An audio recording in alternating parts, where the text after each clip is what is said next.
গ্রীষ্মকালীন সবজিতে ৬ লাভ দেশের হাট বাজার স্বস্তি ফিরেছে ডিম মুরগির দরে, তবে ঝাঁজ বাড়ছে আদা শুকনো মরিচের।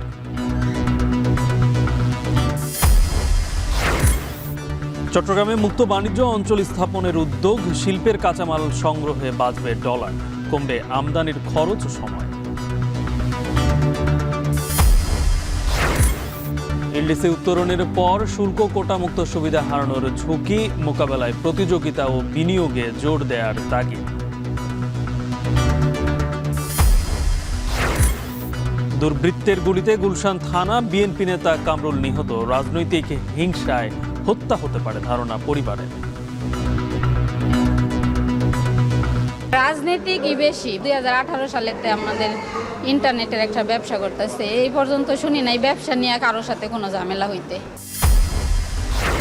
এবং গাজার স্কুলে 19 ফিলিস্তিনিকে জীবন্ত পুড়িয়ে মারল ইসরায়েল, এক সপ্তাহে ক্ষুধা আগ্রাসনে প্রায় 600 জনের প্রাণহানি।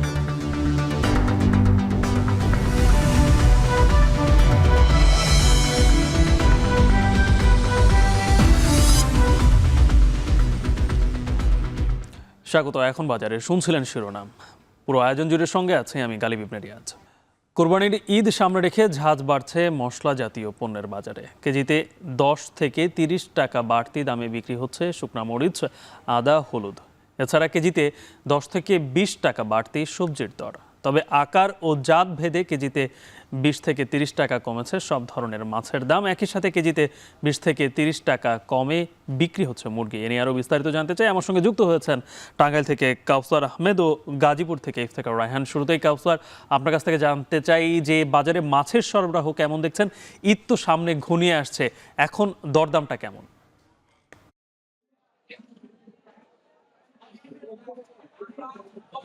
তো আমি আছি টাঙ্গাইল শহরের প্রধান কাঁচা বাজার পাট বাজারে। এখানে আমার পেছনে মাছ বিক্রি হচ্ছে। এই এই বাজারের মাছ হচ্ছে টাঙ্গাইল শহরের পাশাপাশি প্রান্তিক পর্যায়ের যে হাটগুলো হয় সেই হাটেও এই বাজারের মাছ বিক্রি করা হয়ে থাকে। আর এখানে অন্যান্য দিনের চেয়ে মাছের সরবরাহ স্বাভাবিকই রয়েছে, তবে ব্যবসায়ীরা বলছেন যে গত কয়েকদিনের তুলনায় মাছের দাম কমেছে প্রায় 30 টাকা পর্যন্ত।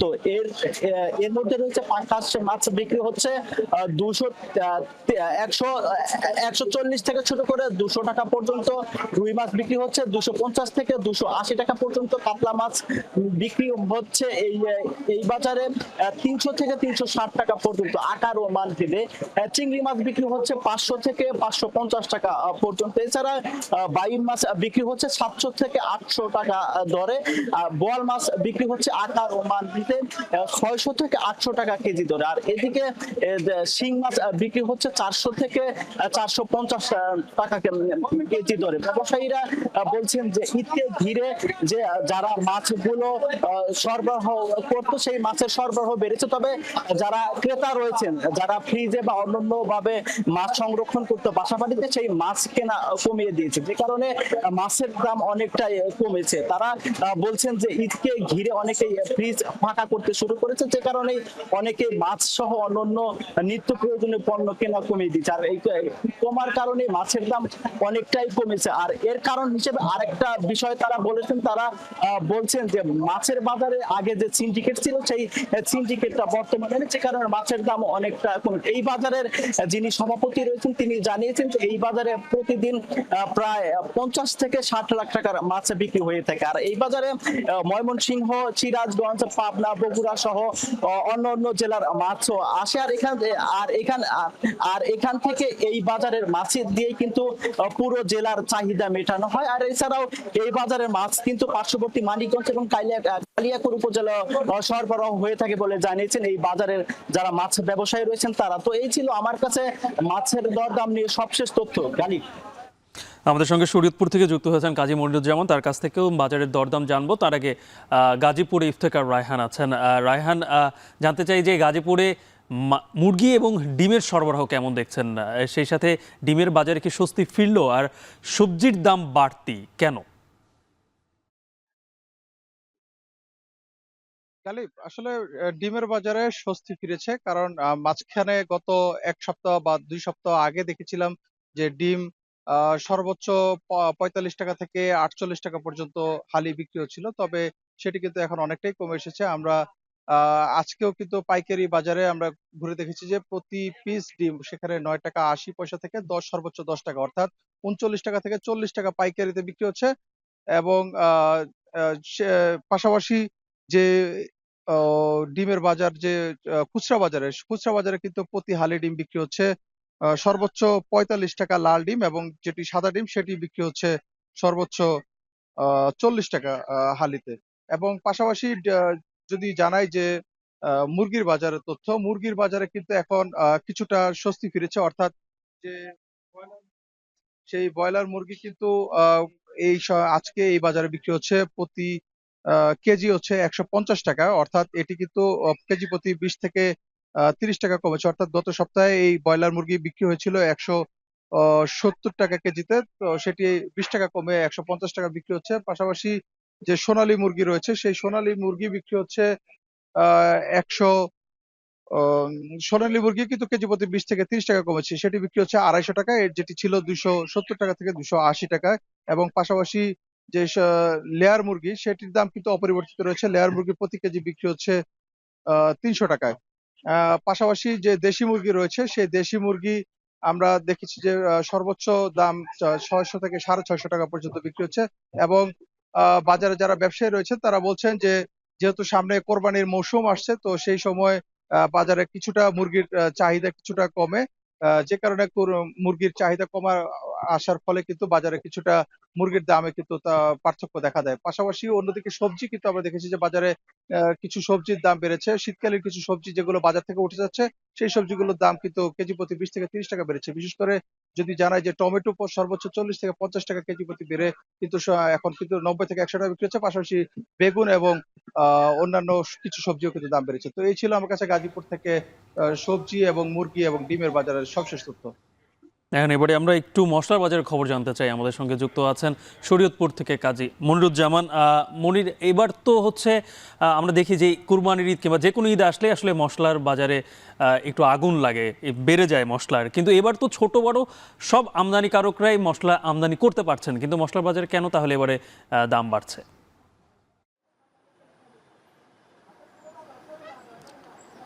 আহ, বলা যায় যে সব ধরনের মশলার দাম কিন্তু বেড়েছে এমনটা বলা যাবে না গালিব। কিছু কিছু মশলার দাম যেগুলো স্থানীয়ভাবে হচ্ছে সেই মশলার দামগুলোর বেড়েছে।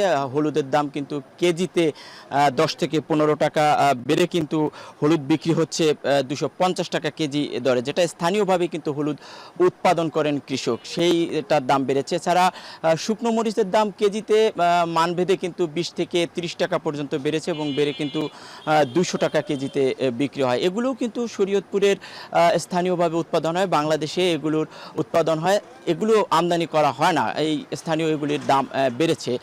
পাশাপাশি আমরা দেখেছি যে জয়ত্রীর দাম বেড়েছে, যেটা আমদানি করতে হয় সেটা ২০০ টাকা কেজিতে বেড়ে বলবো যে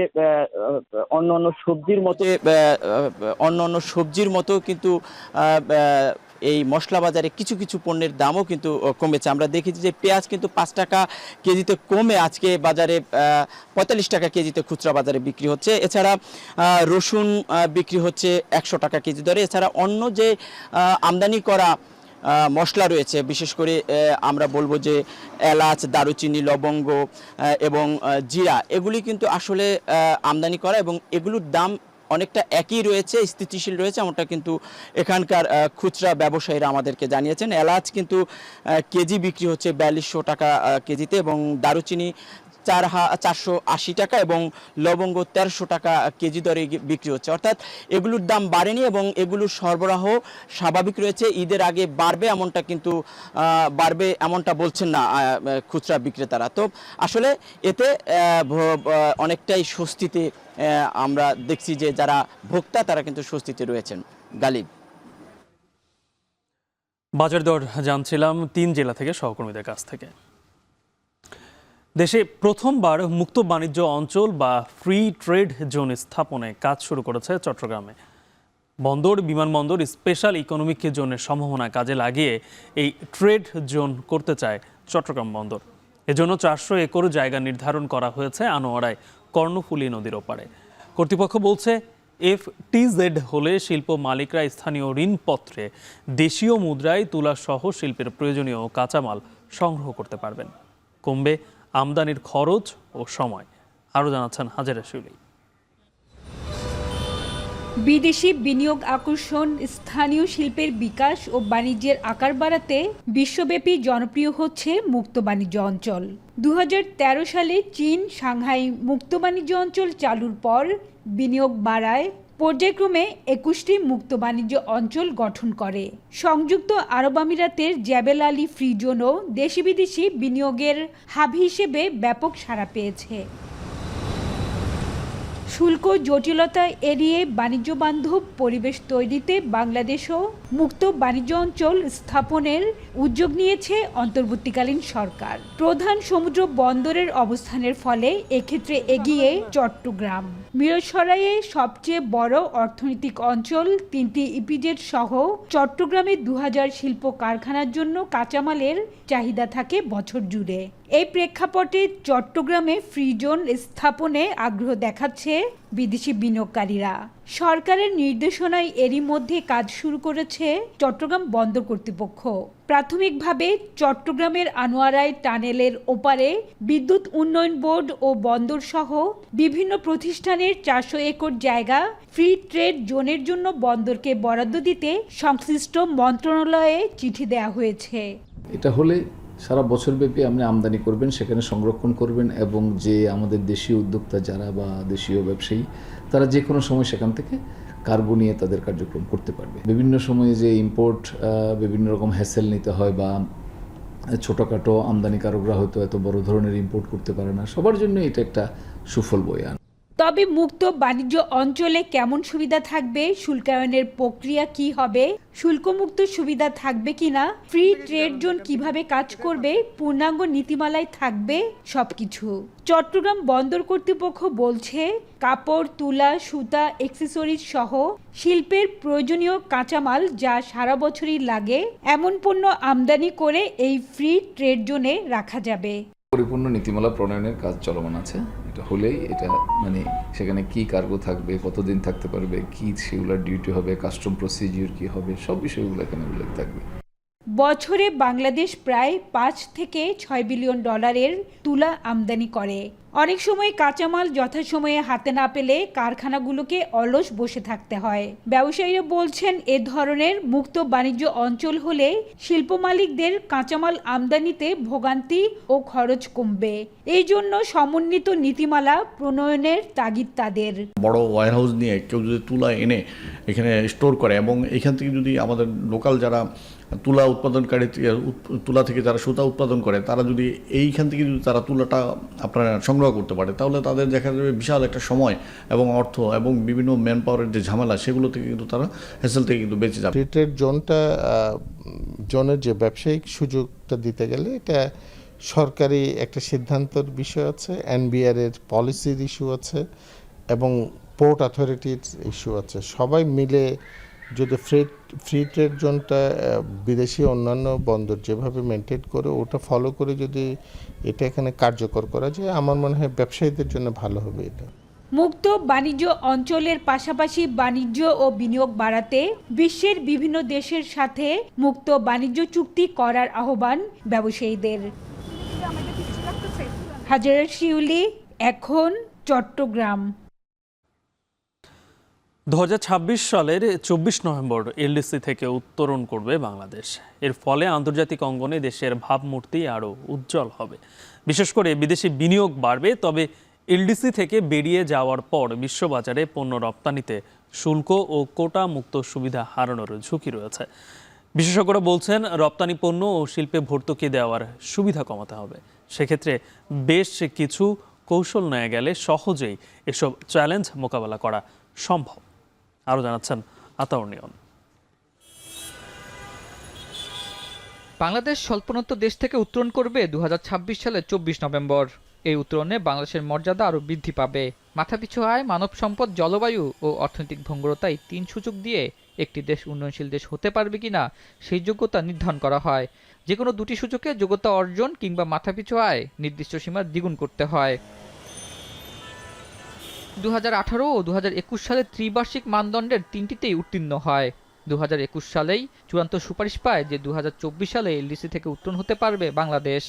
2024 সালে এলডিসি থেকে বের হওয়ার কথা থাকলেও করোনার কারণে প্রস্তুতির জন্য আরও 2 বছর পিছিয়ে দেওয়া হয়। যদি এলডিসি থেকে উত্তীর্ণ হয় তাহলে বাংলাদেশই হবে প্রথম দেশ যারা 3টি সূচকেই উত্তীর্ণ হয়ে বের হবে। এলডিসি উত্তরণ পরবর্তী চ্যালেঞ্জ মোকাবেলায় প্রশাসনিক, প্রাতিষ্ঠানিক ও আর্থিক ব্যবস্থা শক্তিশালী করতে প্রস্তুতি নিতে হবে। জোর দিতে হবে অর্থনৈতিক বৈচিত্র্যকরণ, উৎপাদনশীলতা বৃদ্ধি এবং সামাজিক সুরক্ষায়। 1975 সালে এলডিসিভুক্ত দেশ হওয়ার কারণে শুল্কমুক্ত বাণিজ্য সুবিধাসহ নানা সুবিধা পেয়েছে বাংলাদেশ। এলডিসি থেকে বেরিয়ে যাওয়ার পর আন্তর্জাতিক বাজার পণ্য রপ্তানিতে শুল্ক ও কোটামুক্ত বাজার সুবিধা হারানোর ঝুঁকি রয়েছে। এছাড়া বিশ্ব বাণিজ্য সংস্থার মেধাস্বত্ব সংরক্ষণ ইস্যুতে ওষুধ শিল্পে নতুন চ্যালেঞ্জ যুক্ত হবে। বেড়ে যাবে ওষুধের দাম এবং এতে রপ্তানি বাজারও কিছুটা সংকুচিত হয়ে পড়ার আশঙ্কা করা হচ্ছে। বিদেশি সহযোগী সংস্থার সহজ সত্ত্বের ঋণ ও অনুদান সহায়তা কঠিন হয়ে পড়তে পারে। রপ্তানি পণ্য ও শিল্পে ভর্তুকি দেয়া বাতিল করতে হবে। এলডিসির লক্ষ্য পূরণ হলে আন্তর্জাতিক ব্যবসা ও কর সহ অনেক সুবিধাই বাতিল হবে বাংলাদেশের। সেক্ষেত্রে সাধারণ মানুষের উপর কতটা প্রভাব ফেলবে তা নিয়ে সংশয় রয়েছে। তবে সুবিধা বাতিল হলেও বিদেশি বিনিয়োগ বাড়ানো ও খোলা বাজারে প্রতিদ্বন্দ্বিতামূলক ব্যবসা সুযোগ থাকলে এলডিসি গ্র্যাজুয়েশনে তেমন কোনো প্রভাব পড়বে না, আর তা না হলে ক্ষতিগ্রস্ত হবে সাধারণ মানুষ। এলডিসি উত্তরণের ফলে আন্তর্জাতিক অঙ্গনে দেশের ভাবমূর্তি আরও উজ্জ্বল হবে। বিশেষ করে বিদেশি বিনিয়োগ বাড়বে, সামাজিক ও অর্থনৈতিক সক্ষমতার বহিঃপ্রকাশ ঘটবে। আন্তর্জাতিক সংস্থাগুলোর কাছ থেকে বেশি সুদে হলেও ঋণ নিয়ে অবকাঠামো ও মানব সম্পদ উন্নয়নে অধিক খরচ করা সম্ভব হবে। সেক্ষেত্রে বেশ কিছু কৌশল নেওয়া গেলে সহজেই এসব চ্যালেঞ্জ মোকাবেলা করে সামনে এগিয়ে যাওয়ার সুযোগ রয়েছে বলে মনে করেন বিশেষজ্ঞরা। এই জন্য একসাথে সব সুবিধা বাতিল না করে অন্যান্য দেশগুলোর সাথে চুক্তির মাধ্যমে বাতিলের পরামর্শ দিয়েছেন তারা। জড়িত বাজার ব্যবস্থাপনা, নজরদারি, খবরদারি এগুলো আমাদের চলমান রাখতে হবে। আমরা সেটা যদি না করি তাহলে তো বাড়তি আরেকটা যখন চ্যালেঞ্জ আসবে সেটা তো আমাদের জন্য অবশ্যই এটা আরও আমাদের জন্য এটা একটা অশনি সংকেত নিয়ে আসবে। সুতরাং আমার মনে হয় যে আমাদের চলমান অর্থনৈতিক ব্যবস্থাপনাকে ভালো করার যে প্রচেষ্টা, এই প্রচেষ্টাও আমাদের অব্যাহত রাখতে হবে।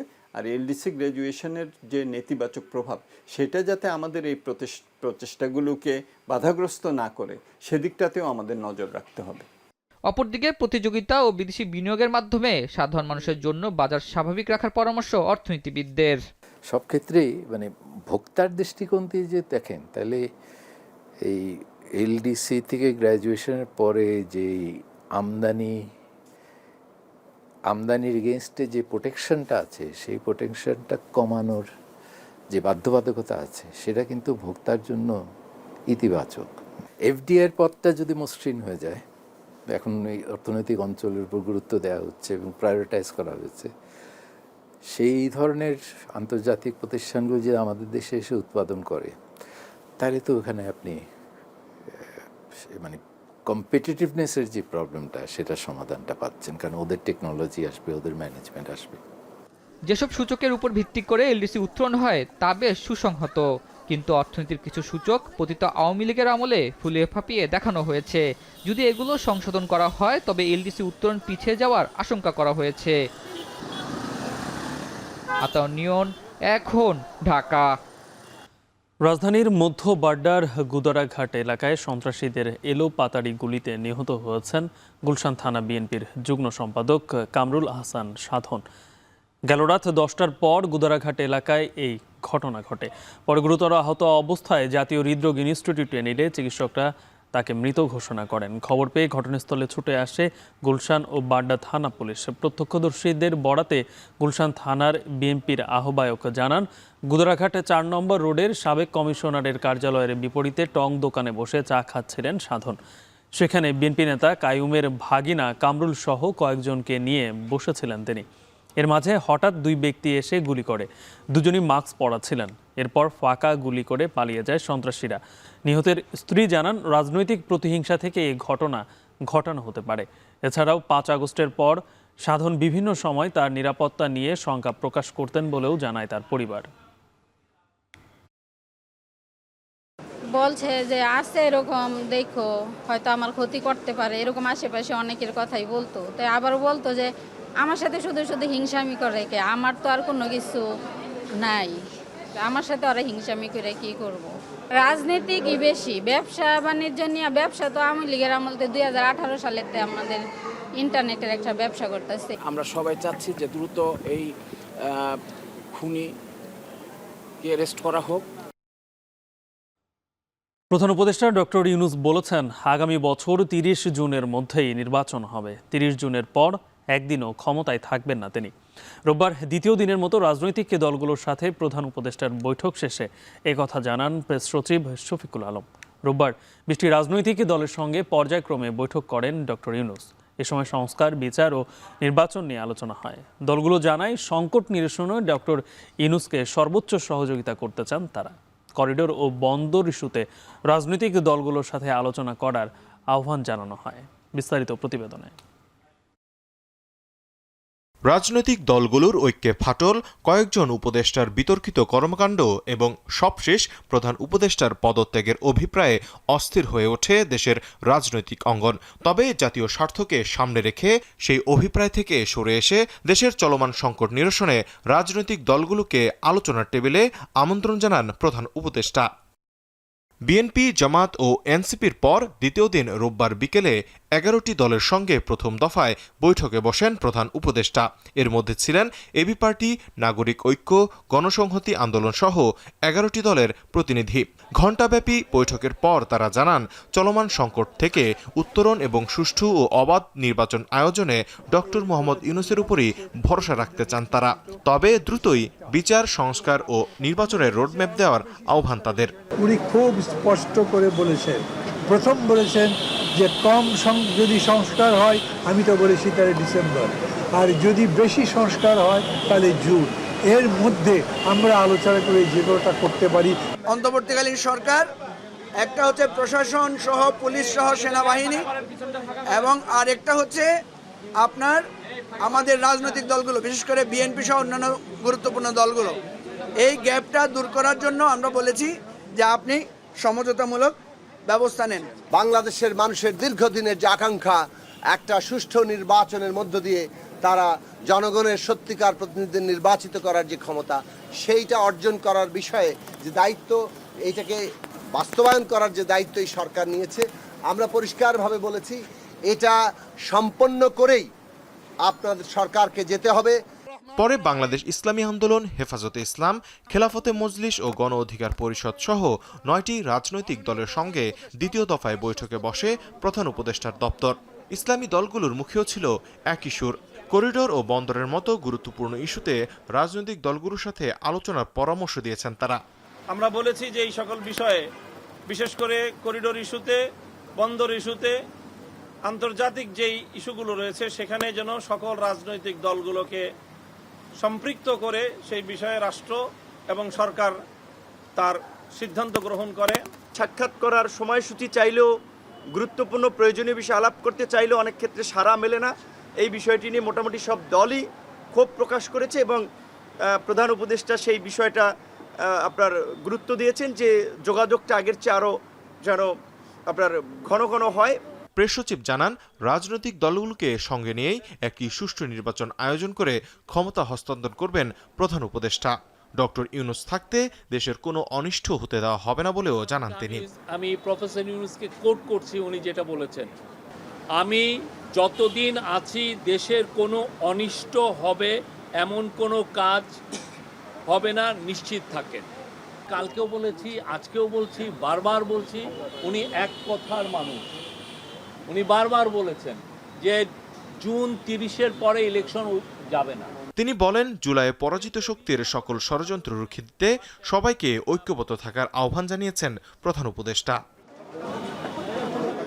তৌহিদুল তারেক, এখন, ঢাকা। এখন বাজারে নিচ্ছে বিরতি, ফিরছে একটু পরেই।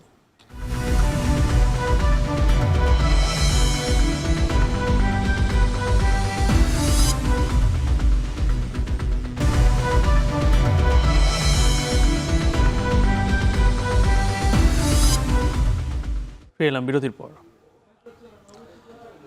নেত্রকোনার হাওড়ে দিন দিন কমছে দেশীয় মাছের উৎপাদন। নিষিদ্ধ জাল আর পোনা মাছ ধরায় প্রভাব পড়ছে উৎপাদনে।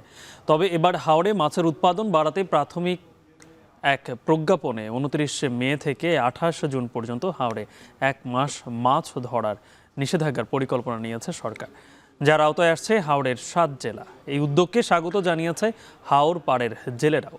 মৎস্য কর্মকর্তারা বলছেন, প্রথমবার এই উদ্যোগে হাওড়ে দেশীয় মাছের উৎপাদন বৃদ্ধি পাবে। রিফাত আহমেদ রাসেলের প্রতিবেদনে বিস্তারিত। ধানের পর নেত্রকোনার অর্থনীতির বড় একটি চালিকা শক্তি মাছ। বিশেষ করে বর্ষার 6 মাস দেশীয় মাছ ধরে রাখে হাওড়পাড়ের অর্থনীতি। তবে দিন দিন হাওড়ে মাছের উৎপাদন কমায় প্রভাব পড়ছে জেলে পরিবারে। জীবেশ চন্দ্র দাস বর্ষার আগেই পুরনো নৌকা মেরামত করছেন তিনি। নতুন নৌকা বাঁধায়ে খরচ প্রায় 1.5 লাখ টাকা। এই খরচ তুলতে সময় লাগে অন্তত 4 বছর। তবে হাওড়ে মাছ কমায় খরচ তুলতেও হিমশিম অবস্থার কথা জানান তিনি। নতুন নৌকা বাঁধতে গেলে প্রায় 1,20,000 টাকার মতো খরচ যায়। এতে করে আমরা সাধারণত মানুষ খুবই কষ্ট হয়।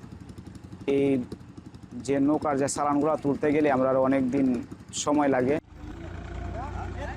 জেলার 135টি হাওরের মধ্যে খালিয়াজুড়ি, মোহনগঞ্জ, মদনের হাওরগুলোতে দেশীয় মাছের উৎপাদন হয় সবচেয়ে বেশি। তবে দিন দিন মাছ ধরায় চাইনা দোয়ারি, মশারি সহ নিষিদ্ধ জালের ব্যবহার বাড়ায় ধরা পড়ছে পোনা মাছ। বিশেষ করে বৈশাখের পর হাওরে ব্যবহার বাড়ে নিষিদ্ধ জালের। পোনা জাল আছে, হ্যাঁ, এটা যদি বন্ধ রাখে, হ্যাঁ, জ্যৈষ্ঠ আসার, তাহলে ছোটো মাছটা এটা বড় হয়ে যাব। চাইনা জাল বলে এই জালটা দিয়ে মাছ ধরে পোনা মাছ দেখা যাইতেছে, যদি 1 মন মাছ ধরে 40 কেজি মাছ 2 কেজি মাছ খাওয়ার উপযোগী রাখতে পারে।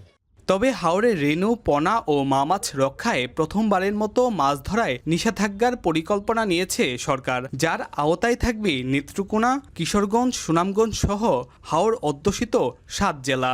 সরকারের এই উদ্যোগকে স্বাগত জানিয়ে হাওর পাড়ের জেলেরা দাবি জানিয়েছেন সঠিক প্রণোদনার। আর জেলা মৎস্য কর্মকর্তা বলছেন, হাওরে মাছ ধরার নিষেধাজ্ঞা আসছে, এর ফলে বিলুপ্ত প্রায় অনেক মাছ নতুন করে বৃদ্ধি পাবে। 10টি মাসও মাছের ডিম ফুটায়, বাচ্চা ফুটায়, এগুলো বদ্ধ করলে যেমন আমরা লাগে সবচেয়ে ভালো হয়, মাছটা শিয়ানো হয়। প্রত্যেকটা 1.5 মাস যদি বন্ধ থাকে তে আমাদের অনেক উপকার হবে বা জেলেদের উপকার হবে। সরকার যদি বলে এটা তোমরা জাল, সুতা কোনো কিছু নিয়ে নদীর মেঝে নামতে পারবেন না, তাহলে আমরা সরকারে যদি খাওয়ান দেয় আমরা ঘরে রাখা, তাহলে তো আমরা দরকার নাই। দেশীয় প্রজাতির মাছের ব্রিডিং মৌসুমে তাদের মানে ফিশিং ব্যান কার্যকর করা, এই ধরনের একটা গ্যাজেট জারি করা হয়েছে। এটার ইম্প্যাক্টটা একটু পেতে একটু সময় লাগবে। তো প্রথম দিকে এটা গ্রাজুয়ালি আমি মনে করি এটা যে উৎপাদন আমাদের 30,000 মেট্রিক টন হাওড়ে আছে, সেটা কয়েকদিনের মাঝে, কয়েক বছরের মাঝে আশা করা যায় যে দ্বিগুণ হবে। নেত্রকোনার হাওরে প্রায় 30,000 মেট্রিক টন দেশীয় মাছের উৎপাদন হয়। নিষেধাজ্ঞাকালীন হাওরের প্রায় 31,000 জেলেকে প্রণোদনার আওতায় আনা হবে। রিফাত আহমেদ রাসেল, এখন নেত্রকোনা। কুমিল্লার প্রধান সমস্যা হয়ে দেখা দিয়েছে জলাবদ্ধতা। পানির নিষ্কাশনের সুবিধা না থাকায় অল্প বৃষ্টিতে জমছে পানি। এছাড়া অপরিকল্পিত ড্রেনেজ ব্যবস্থা, দখল দূষণে সংকুচিত খাল আর কর্তৃপক্ষের অব্যবস্থাপনায় নগরবাসীর জীবনে দেখা দিয়েছে দুর্ভোগ। আরও জানাচ্ছেন খালেদ সাইফুল্লাহ। বর্ষা এলেই লালমাই পাহাড়ের ঢলে প্লাবিত হয় কুমিল্লার দক্ষিণাংশ। জলাবদ্ধ হয়ে পড়ে কুমিল্লা সিটির 23 ও 24 নম্বর ওয়ার্ডের প্রায় 400 একর ফসলি জমি। পানি নিষ্কাশন না হওয়ায় অনাবাদি হয়ে পড়ছে ফসলের মাঠ।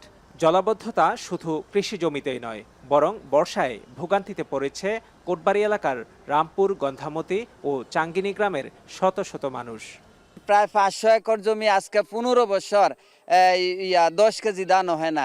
এখানে কি কয় বর্ষার মৌসুমে নামা যায় না, পানির মধ্যে যদি নামে তাইলে গাও ফুলে যায়। 400 একর সম্পত্তি, 400-450 একর আনুমানিক, এটা পুরোই আপনার পরিত্যক্ত হয়ে রয়েছে। এখানে 3টা ফসল হইতো, কিন্তু এখন একটা ফসলও হয় না। পানি যাওয়ার কোনো সুযোগ নাই, চতুর্দিকে রাস্তাঘাট বন্ধ হয়ে গেছে বাড়িঘর করার কারণে, এবং ড্রেনেজ ব্যবস্থা নাই। কুমিল্লায় জনসংখ্যা চাপের সাথে বাড়ছে আবাসনের বিস্তার। তবে শহরের অপরিকল্পিত ড্রেনেজ ব্যবস্থা ও দখল দূষণে খালগুলো পরিণত হয়েছে সরু নালায়। ফলে কিছুক্ষণের বৃষ্টিতে সৃষ্টি হচ্ছে জলাবদ্ধতা। সিটি কর্পোরেশন এটা দায়িত্ব নেওয়া অবশ্যই একটা বর্তমান কর্তব্য, কারণ রাস্তাঘাটের যে অবস্থা মানুষের চলাফেরা অনেক অসুবিধা হইতেছে। বৃষ্টির পানি আপনার ড্রেনে পানি সমান সমানে ওভারলোডে আবার রাস্তায় আবার ড্রেনের পানি চলে আসে। প্রকৌশলী ও বিশেষজ্ঞরা জানান, জলাবদ্ধতা নিরসনে জলাধার ও খালগুলোকে প্রাকৃতিক নকশায় ফিরিয়ে আনতে হবে। একই সাথে পরিকল্পিতভাবে করতে হবে পানি নিষ্কাশন ব্যবস্থা। ড্রেনেজ সিস্টেম করে খালের প্রশস্ততা বাড়িয়ে দিয়ে, আর ওই ডাকাতিয়ার আরও একটু রিএক্সকাভেশন করে ডাকাতিয়া নদী দিয়ে কুমিল্লা শহরের পানি কিন্তু যায় সব, ওই নদীটাকেও একটু ড্রেনেজ করতে হবে, বুঝছেন। এবং সেইখানেও যদি আপনারা নদীর গভীরতা আরও বাড়িয়ে দিতে পারেন, ড্রেনের গভীরতা বাড়িয়ে দিতে পারেন, এইখানে কনসিল ম্যান হাইট ড্রেন যদি তৈরি করতে পারেন কুমিল্লা শহরে, যেই জায়গায় জলাবদ্ধতা থাকে সেইখান থেকে।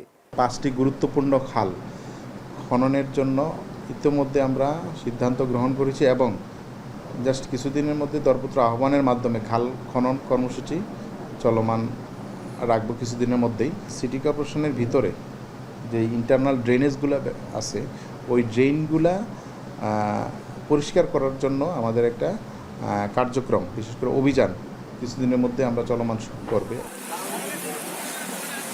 জলাবদ্ধতা শুধু মৌসুমি নয়, এটি কুমিল্লার আর্থ-সামাজিক উন্নয়নের বড় বাধা হয়ে দাঁড়িয়েছে।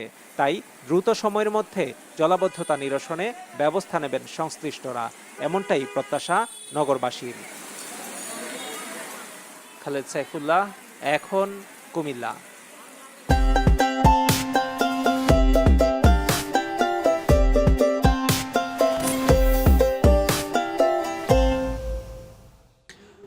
তীব্র দাবদাহে গবাদি পশুর নিয়ে বিপাকে দেশের গোচারণ ভূমি খ্যাত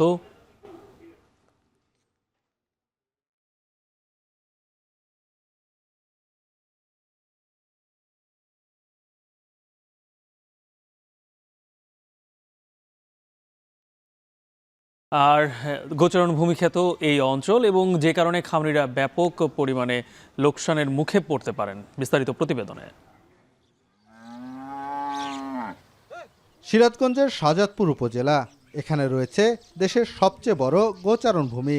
1973 সালে মিলবিটার একটি দুগ্ধ প্রক্রিয়াজাতকরণ কারখানা প্রতিষ্ঠার পর থেকে এখানে গড়ে ওঠে শত শত গরুর খামার, যেখান থেকে প্রতিদিন 5 লাখ লিটার দুধ যায় দেশের বিভিন্ন স্থানে।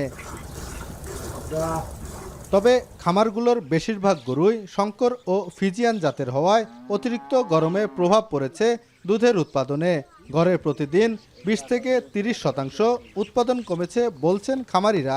পাশাপাশি লাম্পি স্কিন, জ্বরসহ নানা রোগে আক্রান্ত হয়ে মারা যাচ্ছে অনেক পশু। সব মিলিয়ে প্রতিদিন 50 থেকে 60 লাখ টাকার লোকসানের কথা বলছেন তারা। তীব্র গরমে হলো দুধ যে গরুর সকালে হয়তো 800 আর এসে 500 দাঁড়াইছে। আমার সিজনে মনে করেন যে দুধ ছিল 70 লিটার, এখন এই গরমের কারণে এসে 50 লিটার। চিকিৎসার কোনো পাইতেছি না আমরা, কোনটা দিলি হারবে, আর খালি ভেজাল ওষুধপাতি তো ভেজাল। 8 পা এই যে খুর যে আছে না, খুর হুমস্তা নষ্ট হয়ে যায়। আবার সরকার থেকে কিছু ভ্যাকসিনই দেয়, সে ভ্যাকসিনই কাজ হয় না। চিকিৎসা দিল্লি পরে একটু ভালো কাজে স্যালাইন দেওয়া লাগবে, করা লাগবে, বুঝলেন, এই লেহে মূল্যের ওষুধ। আগে ওষুধ মতো দিত, এখন 5 বছর ধরে আর ওষুধ মতো দেয় না। আপনার সম্পাদক, পানি সম্পাদক কাজ ছিল আমাদের এখানে, আসার পরে আমাদের দিছে সাজেশন দিচ্ছে, এসে আমরা কাজ করি। তা বাদে আপনার ওই রোগ আসলেই তো আর ঠেকানো যায় না। এদিকে রোগ প্রতিরোধ ও ক্ষতি থেকে রক্ষায় খামারিদের পরামর্শ দেওয়ার কথা বলছেন প্রাণী সম্পদ বিভাগের কর্মকর্তারা। এই সময় রোগ বাড়াই বেশি হয়, আগে থেকে যেন গরুগুলিকে ভ্যাকসিন দিয়ে রাখে এবং রোগ বাড়াই যেন না হয়। তো এই জন্য আমরা খামারিদেরকে উঠান বৈঠকের মাধ্যমে, প্রশিক্ষণের মাধ্যমে আমরা সবসময় বলে থাকি যে এই সময় যেন এফএমডি রোগের টিকা প্রতি 4 মাস পর পর যেন তারা দিয়ে নেয়। বিশেষ করে শেড নির্মাণটার জন্য বলি যে আপনারা একটু উঁচু করে শেডটা করেন, আর যেন একটু ছন দেওয়া হয় এবং ফ্যানটা যেন থাকে, এই বিষয়ে তাদেরকে আমরা পরামর্শ দিই। শুধু শাজাদপুর উপজেলায় ছোট বড় মিলে গরুর খামার রয়েছে প্রায় 30,000, আর এসব খামারে রয়েছে প্রায় 4 লাখ গরু। রিফাত রহমান, এখন সিরাজগঞ্জ। আন্তর্জাতিক প্রসঙ্গ, গাজায় থাকা বাস্তুচ্যুতদের আশ্রয় কেন্দ্রগুলোকে টার্গেট করে হামলা জোরদার করেছে ইসরায়েলি বাহিনী। শুধু গাজা সিটির একটি স্কুলে হামলা চালিয়ে 6 শিশুসহ 19 বাস্তুচ্যুত ফিলিস্তিনিকে জীবন্ত পুড়িয়ে হত্যা করেছে বর্বর ইসরায়েল। কিন্ডারগার্টেন স্কুল সহ আরও বেশ কয়েকটি আশ্রয় কেন্দ্রে চালানো হয়েছে প্রাণঘাতী বোমা হামলা। এ নিয়ে রোববার একই দিনে গাজায় অর্ধশতাধিক গাজাবাসীকে হত্যা করেছে ইসরায়েল। প্রায় এক সপ্তাহে আগ্রাসন ও ক্ষুধার যন্ত্রণায় প্রাণ গেছে প্রায় 600 নিরীহ ফিলিস্তিনির। এই অবস্থায় দ্রুত যুদ্ধ বন্ধের আহ্বান ইউরোপ ও আরব দেশগুলোর। এদিকে ইসরায়েলের বেন গুরিয়ন আন্তর্জাতিক বিমানবন্দরে ক্ষেপণাস্ত্র হামলার দাবি ইয়েমেনের হুতিদের, আর হুতিদের ছোড়া ক্ষেপণাস্ত্র প্রতিহত করার দাবি ইসরায়েলি সেনাবাহিনীর। ট্রাম্প প্রশাসনের মেক আমেরিকা গ্রেট অ্যাগেইন নীতির সবচেয়ে বড় সমালোচক ও উদারপন্থী মার্কিনীরা, যাদের আতুর ঘর বিশ্ববিদ্যালয়। তাই সমালোচকদের চুপ করাতেই শিক্ষা খাতকে পঙ্গু করার পথে হাঁটছেন ডোনাল্ড ট্রাম্প। বিশ্লেষকদের শঙ্কা, দ্বিতীয় বিশ্বযুদ্ধের পর ব্রেইন ড্রেনের শিকার হবার পথে যুক্তরাষ্ট্র। আরও জানাচ্ছেন নাফিয়া আরমান মনন। লেখাপড়া করে যেই অনাহারে মরে সেই, বিদ্যালাভে লোকসান নাই অর্থ নাই মান। হীরক রাজা বুদ্ধিমান, করো সবে তাঁর জয়গান। 1980 সালে পর্দা কাঁপিয়েছিল হীরক রাজার দেশে। 45 বছর পর সত্যজিৎ রায়ের ধ্রুপদী চলচ্চিত্রটি রূপ নিল বাস্তবে। এরা যত বেশি পড়ে, তত বেশি জানে, তত কম মানে। হীরক রাজার মতো শিক্ষার আলো নিভিয়ে দিতে আগ্রহী ডোনাল্ড ট্রাম্প ক্ষমতা গ্রহণের পর নির্বাহী আদেশে বন্ধ করেছেন যুক্তরাষ্ট্রের শিক্ষা দপ্তর। স্থগিত করা হচ্ছে একের পর এক বিশ্ববিদ্যালয়ের তহবিল।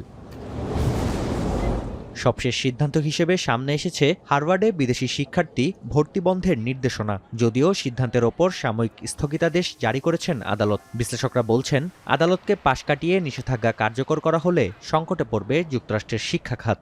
They have reduced the amount of overhead that they will pay on federal grants. And universities often rely on that overhead that comes from federal grants to fund a range of activities and programs on university campuses. অধিকাংশ বিদেশি শিক্ষার্থী যুক্তরাষ্ট্রে আসেন ফুল tuition ফিতে। তাদের অর্থেই পরিচালিত হয় বিশ্ববিদ্যালয়। তাই আন্তর্জাতিক শিক্ষার্থী ভর্তি বন্ধ হলে মার্কিন শিক্ষার্থীদের জন্য বেড়ে যাবে tuition fee. But they also provide massive funding because they all pay full tuition. So tuition will go up for U.S. citizens at almost every university if we didn't have foreign students. Will 100% go up. Make America great again বা মাগা নীতির জন্য আলোচিত ও সমালোচিত Trump প্রশাসন। আগ্রাসী এই নীতির অন্যতম বড় সমালোচক মুক্তমনা ও প্রগতিশীল মার্কিনরা, আর তাদের বুদ্ধিবৃত্তিক চর্চার আতুরঘর বিশ্ববিদ্যালয়। ফলে সমালোচকদের গোড়া থেকে উপড়ে ফেলতেই শিক্ষাখাতকে পঙ্গু করার দিকে নজর রিপাবলিকানদের, এমনটা ধারণা বিশ্লেষকদের। A lot of the administration sees universities as a hotbed of liberals, progressives, people that are aligned against the principles of MAGA. Disrupt the breeding ground, you won't have as many progressive, i.e. educated people. Trump প্রশাসনের কঠোর নীতির কারণে চাকরি হারিয়েছেন অসংখ্য মার্কিন বিজ্ঞানী ও গবেষক। উচ্চ বেতনে তাদের টেনে নিচ্ছে কানাডা, ফ্রান্স ও অস্ট্রেলিয়া। অন্যদিকে আন্তর্জাতিক শিক্ষার্থীরাও আমেরিকার বদলে পাড়ি দিচ্ছেন ইউরোপ ও এশিয়া। এমনটা চলতে থাকলে দ্বিতীয় বিশ্বযুদ্ধের পর প্রথমবারের মতো যুক্তরাষ্ট্রের অনেক মেধাবী অন্য দেশে চলে যাবে বলে শঙ্কা বিশ্লেষকদের। নাফিয়া আরমান মনন, এখন বিশ্ব। নিচে আরও একটা বিরতি, ফিরছে একটু পরে।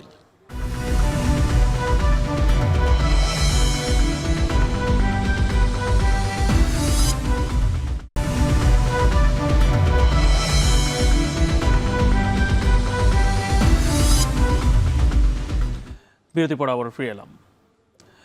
এবারে খেলার প্রসঙ্গ। সোমবারের মধ্যেই বাংলাদেশ সিঙ্গাপুর ম্যাচের অনলাইন টিকিট বিক্রি ফের সচল হবে বলে আশা করছে বাফুফে। এর মাঝেও প্রথম দিনে ৩,৫০০ টিকিট বিক্রির দাবি করা হচ্ছে। টাকা পরিশোধ করেও যারা টিকিট পাননি তাদেরও দেয়া হবে টিকিট। আর নানা জটিলতার মধ্যেও সুখবর, ৩০ মে স্টেডিয়াম বুঝে পাচ্ছে বাংলাদেশ ফুটবল ফেডারেশন। আরও জানাচ্ছেন আরিফুল ইসলাম সাহাব। 10 জুন বহুল কাঙ্ক্ষিত Bangladesh Singapore football match. Ticket চাহিদা আকাশচুম্বী। টিকিট ছাড়ার প্রথম 10 মিনিটে 1 লাখের বেশি টিকিট প্রত্যাশী গ্রাহক টিকিফাইয়ের ওয়েবসাইটে প্রবেশ করলে অচল হয়ে পড়ে এবং সাইবার আক্রমণের শিকার হয় টিকিট বিক্রির এই সাইটটি। বহুল কাঙ্ক্ষিত টিকিট না পেয়ে সোশ্যাল মিডিয়ায় হতাশা ঝাড়েন ফুটবল প্রেমীরা। প্রশ্ন উঠেছে, সক্ষমতা যাচাই বাছাই না করেই কি টিকিফাইকে দায়িত্ব দিয়েছে বাফুফে? ইফতি সাহেব কি বলেছিলেন এটা ওনার ব্যক্তিগত ব্যাপার। আমাদেরকে যে প্রেজেন্টেশন দিয়েছিল আমাদের প্রকিউরমেন্ট কমিটি, ওই প্রেজেন্টেশনের উপরে আমাদের যে ইনফরমেশন দরকার ছিল, আমাদের ফাইন্যান্সিয়াল ইনফরমেশন যা দরকার ছিল, ওইটার বেসিসে আমরা আমাদের বেস্ট ডিসিশন নিয়েছি। বাংলাদেশে ফার্স্ট টাইম মেবি প্রথম 10 মিনিটে 1 লক্ষ প্লাস লোক লগ ইন করেছে টিকিট কিনতে। উপায়ন্তর না পেয়ে সাইবার সিকিউরিটি শরণাপন্ন হয়েছে বাফুফে। প্রত্যাশা রবিবার রাত অথবা সোমবারের মধ্যেই পুনরায় টিকিট বিক্রির কার্যক্রম চালু হবে। আর ভুটানের বিপক্ষে প্রীতি ম্যাচের টিকিট রবিবারের পরিবর্তে ছাড়া হবে মঙ্গলবার। টিকিফাই ওদের একটা আইনের আওতায় একটা পরিকল্পনা আছে ওনাদের, বা যতক্ষণ না আমরা 100% অ্যাসুরেন্স দিতে পারবো যেটা ডাউন হবে না, আমরা ততক্ষণ টিকিট আর বিক্রি করবো না। ভুটান ম্যাচের টিকিটটা আমরা 2 দিন পিছিয়ে দিয়েছি। অবশ্য প্রতিবন্ধকতার মধ্যেও 3,500 টিকিট বিক্রির দাবি বাফুফে কর্মকর্তার। পাশাপাশি সাইবার আক্রমণের সাথে জড়িতদের বিরুদ্ধেও ব্যবস্থা নেওয়া হবে বলে জানিয়েছেন বাফুফের কম্পিটিশন কমিটির সদস্য তাজওয়ার আওয়াল। এছাড়াও যে সকল দর্শক পেমেন্ট করেও টিকিট পাননি তাদেরকেও দেয়া হবে টিকিট। এত সব সমস্যার মধ্যেও সুখবর, জাতীয় স্টেডিয়ামের সংস্কার প্রক্রিয়ায় খুশি এএফসির পর্যবেক্ষক দল। আর 30 মের মধ্যেই স্টেডিয়াম বুঝে পাবে বাফুফে। 3,500 টিকিট বিক্রি হয়ে গেছে অলরেডি। যদি কারো কোনো ভুল ত্রুটি হয়ে থাকে আমরা কারেকশন করবো। এটা যে টিকিট পেমেন্ট করেছে ওরা টিকিট পাবে 100%। স্টেডিয়ামটা আমরা 30 তারিখ বুঝে পাবো। স্টেডিয়ামে 2-3টা কাজ বাকি আছে। একটা হলো টাওয়ার একটা আছে অ্যাথলেটিক্সের, ওটা ওনারা বলছে 30 তারিখের ভিতরে উইথড্র করে নিবে। হামজা সমিতিরা যোগ দেওয়ার পর ফুটবলে ফিরেছে প্রাণ। দেশের মাটিতে প্রথমবারের মতো তারা খেলতে নামার অপেক্ষায় ফুটবল ভক্তরা। তবে প্রতিনিয়ত বাড়তে থাকা জনপ্রিয়তার উত্তেজনা সামাল দিতেও আগে থেকেই প্রস্তুতি নিতে হবে বাফুফের। অন্যথায় সর্বশেষ বিপিএলে বিসিবির অভিজ্ঞতা বরণ করতে হতে পারে বাফুফেকেও। আরিফুল ইসলাম সাহাব, এখন, ঢাকা। শিরোনামগুলো আরো একবার।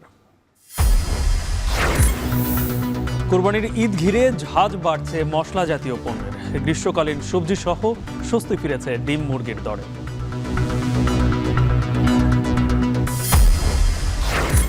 চট্টগ্রামে মুক্ত বাণিজ্য অঞ্চল স্থাপনের উদ্যোগ। শিল্পের কাঁচামাল সংগ্রহে বাঁচবে ডলার, কমবে আমদানির খরচ, সময়। এলডিসি উত্তরণের পর শুল্ক কোটা মুক্ত সুবিধা হারানোর ঝুঁকি। মোকাবেলায় প্রতিযোগিতা ও বিনিয়োগে জোর দেওয়ার তাগিদ। দুর্বৃত্তের গুলিতে গুলশান থানা বিএনপি নেতা কামরুল নিহত। রাজনৈতিক হিংসায় হত্যা হতে পারে ধারণা পরিবারের।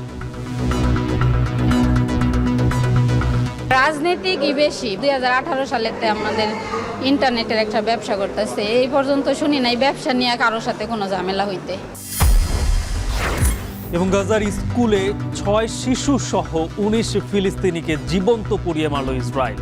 ক্ষুধা সহ 1 সপ্তাহে প্রাণ গেল প্রায় 600 জনের। এই ছিল এখন বাজারের আয়োজন। এখন টেলিভিশন ওয়েবসাইটে দেখতে ভিজিট করুন এখন.টিভি। ফেসবুকে চোখ রাখুন facebook.com/tv.এখন। আর ইউটিউবে লাইভ দেখতে ভিজিট করুন youtube.com/c/এখন.tv।